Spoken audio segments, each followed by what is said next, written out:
Ancient wisdom tells us that the places where atrocities were committed can hold on to that negative energy, and perhaps even become the home of the tortured spirits who lost their lives there.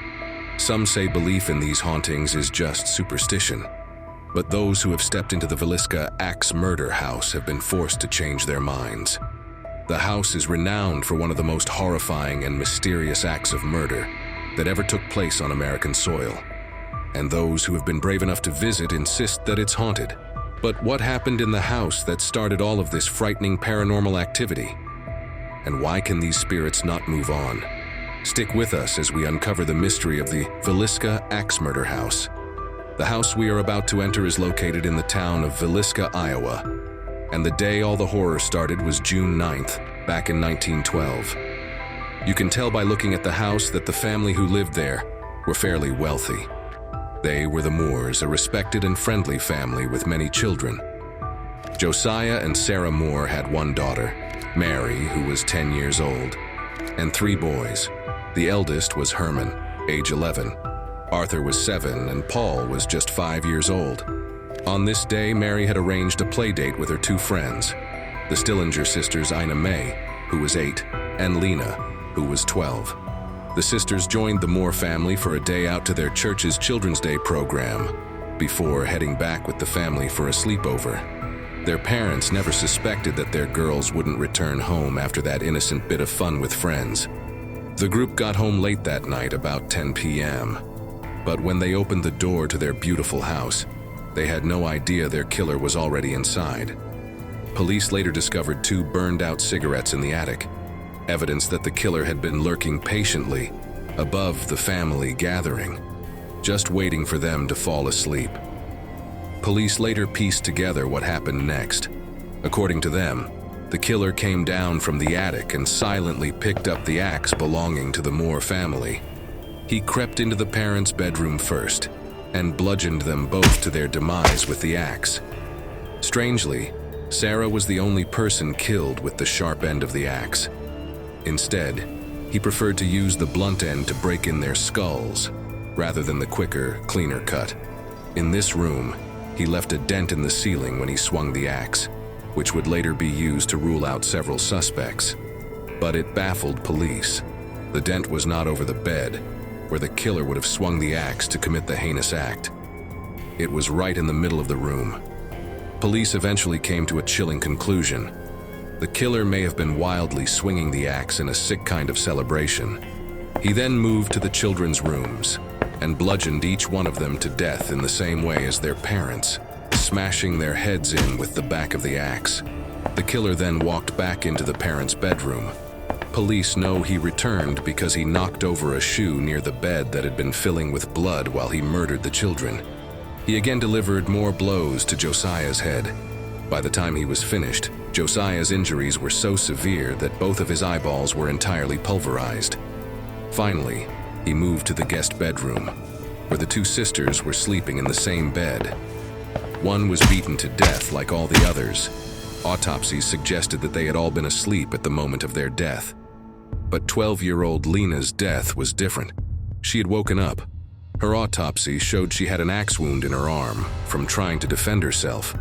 She was also eventually bludgeoned in the head with the back of the axe, and was found by police lying diagonally across the bed with her nightgown displaced and no undergarments on. The culprit then did something inexplicably creepy. He went down to the kitchen, removed a 4-pound slab of bacon from the icebox, and laid it out next to the blood-stained axe. Police also reported that the killer appeared to have cooked himself a plate of food, found untouched on the kitchen table, and took the time to cover all the mirrors in the house. He then locked the doors when he left. The crime was so horrifying that all anyone wanted to know was why it had happened. But they were never given an answer. To this day, the case remains unsolved.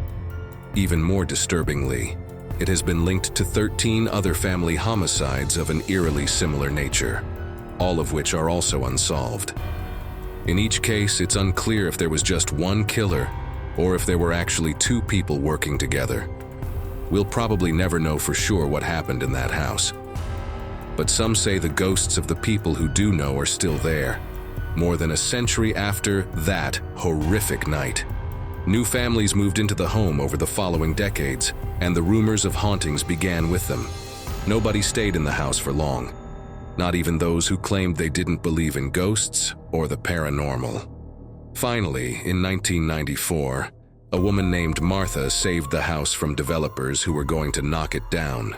She wanted to preserve the history of the family, so she restored the home to match what it was like at the time of the slayings, and opened it to the public.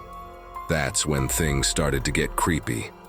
True crime lovers and ghost hunters flocked to the property, and almost nobody left without seeing something paranormal. Many reported hearing the terrified screams of children coming from the bedrooms or seeing toys moving around the house.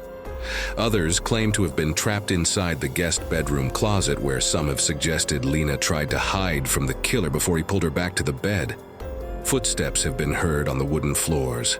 Cold spots and rapid temperature drops are common, and some visitors mentioned eerie whispering or heavy breathing. Some went a step further, claiming they actually saw a huge human figure walking the hallways, dragging an axe behind him, as though the killer's violent intent still stalks through the house. If you visit the house yourself, you'll find a board outside with photographs pinned to it.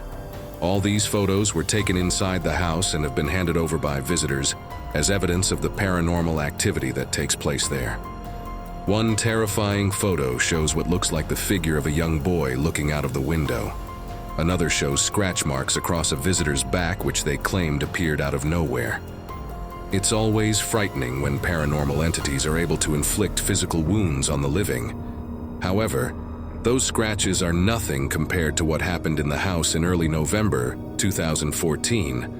37-year-old Robert Stephen Lorson Jr. had decided to stay in the Ax Murder House overnight with a group of friends. Nothing too strange had happened all night, until 1:45 a.m., about the same time when the murders had happened over 100 years before. All of Robert's friends were enjoying themselves in the garden while he went wandering around the house alone. Suddenly, his voice crackled onto the group's two-way radios. Stephen was calling for help. The friends ran into the house, eventually finding Stephen covered in blood in one of the bedrooms. They were horrified to discover that he'd stabbed himself in the chest. They rushed him to the hospital, and miraculously he survived. But he's never spoken publicly about what compelled him to do something so awful. We can only speculate about what happened that night. Are hauntings really real or just superstition? Or is it more illogical to imagine that a tragedy like that doesn't leave anything behind than it is to believe in ghosts? An innocent family and their friends were all viciously slain in their beds in cold blood in that house. 6 young children were beaten to the end of their lives, and the killer was never even identified. He escaped completely without justice, while 8 friendly people were left cold in their graves, with their skulls smashed in. Could the injustice have trapped them in the home they thought was safe? What horrors still haunt those walls that are terrifying enough to make a visitor turn a weapon on himself?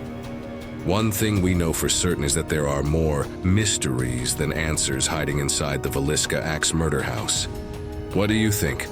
Are those people's ghosts still inside the house? Tell us what you think in the comments, and especially if you've been brave enough to visit it yourself. If you loved this video, you should catch up on our previous one. Just click here to watch now.